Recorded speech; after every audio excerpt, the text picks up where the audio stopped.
Bismillahirrahmanirrahim. Nahmaduhu wa nusalli ala rasulihil karim, amma ba'd. Insyaallah pada kesempatan ini kita akan melanjutkan kembali pembacaan kitab Ibanatul Ahkam, syarah daripada kitab Bulughul Maram. Kita telah sampai kepada hadis yang kedua.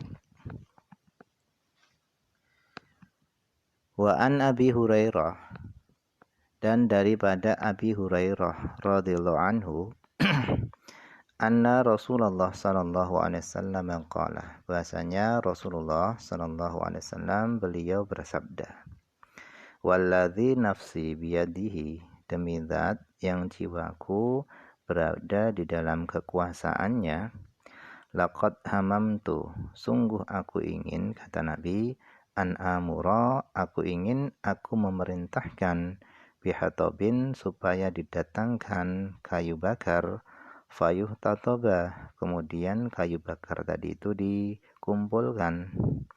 Thumma amura, kemudian aku memerintahkan, bisolati, dengan solat, fayuh adzana laha, kemudian dikumandangkan adzan laha, bagi solat tersebut. Thumma amura, kemudian aku memerintahkan seorang laki-laki, faya umman nas, sehingga dia mengimami manusia. Thumma ukhalifa, kemudian aku meninggalkan mereka, yaitu orang-orang yang sedang sholat, aku tinggalkan, ila rijalin, menuju beberapa orang, la yashhaduna sholata, yang mereka tidak menghadiri sholat jamaah.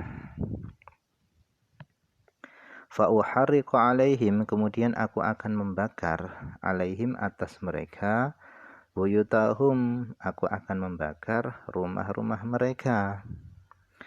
Walladzi nafsi biyadihi, demi zat yang jiwaku berada dalam kekuasaannya, lau ya'lamu ahaduhum, seandainya salah seorang dari mereka itu tahu, yaitu salah seorang dari orang-orang yang tidak hadir jamaah tadi itu tahu, annahu yajidu, bahasanya dia akan mendapati araqan saminan, yaitu sekerat daging yang gemuk, au mirmataini, atau dia akan mendapatkan 2 kaki kambing, hasanataini, yang keduanya tadi itu bagus, la syahidal isya'a, niscaya dia akan menghadiri sholat isya secara berjamaah. Muttafaqun alaihi, wal lafzu, sedangkan lafal hadis ini itu lil Bukhari, milik Imam Bukhari. Jadi dari hadis ini bisa dipahami yang pertama, bahwasanya sholat jamaah itu adalah perkara yang sangat ditekankan oleh Nabi Muhammad SAW. Bahkan Nabi dalam hadis ini, beliau mengancam akan membakar rumah-rumahnya orang yang tidak sholat berjamaah. Nah, dengan hadis ini, Imam Ahmad bin Hanbal rahimahullahu ta'ala, beliau berdalil dengan wajibnya sholat berjamaah. Alasannya beliau, karena tidak akan ada hukuman kecuali dengan sebab meninggalkan perkara yang wajib. Karena dalam hadis ini, Nabi akan menghukum dengan membakar rumah-rumah mereka. Itu pendapatnya Al-Imam Ahmad rahimahullah ta'ala. Akan tetapi jumhur ulama, mereka berpendapat bahwasanya hukum sholat berjamaah itu adalah sunnatun mu'akkadatun, sunnah mu'akkadah, sunnah yang ditekankan. Berdasarkan hadis yang pertama kemarin, yang mengatakan bahasanya sholat berjamaah itu lebih utama 27 derajat dibanding sholat sendirian. Berarti dari hadis ini, sholat sendirian pun juga punya keutamaan, tetapi sholat jamaah itu lebih utama dengan 27 derajat. Karena penggunaan isim tafdil afdolu, syaratnya penggunaan isim tafdil tadi, syaratnya kedua-duanya itu harus punya keutamaan. Tidak boleh membandingkan yang satu ada keutamaannya, yang satu enggak ada keutamaannya. Itu tidak boleh. Jadi penggunaan isim tafdil afdolu dan yang lainnya itu harus kedua-duanya itu memiliki keutamaan. Contoh dalam kalimat Ahmad seorang alim, Khalid pun juga seorang alim, akan tetapi Ahmad lebih alim daripada Khalid. Begitu juga sholat sendirian itu memiliki keutamaan, sholat jamaah pun juga punya keutamaan. Tetapi sholat berjamaah itu lebih utama 27 derajat dibanding sholat sendirian. Nah, itulah penggunaan isim tafdil.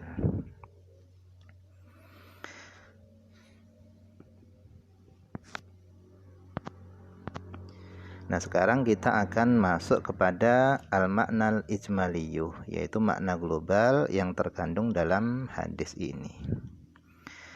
Laqad aqsamar Rasulul Karimu, sungguh Rasulullah SAW beliau telah bersumpah hinaftaqada, ketika beliau kehilangan nasan beberapa manusia, takhallafu yang mereka meninggalkan anil jamaah dari solat berjamaah, fi ba'di solati pada sebagian solat.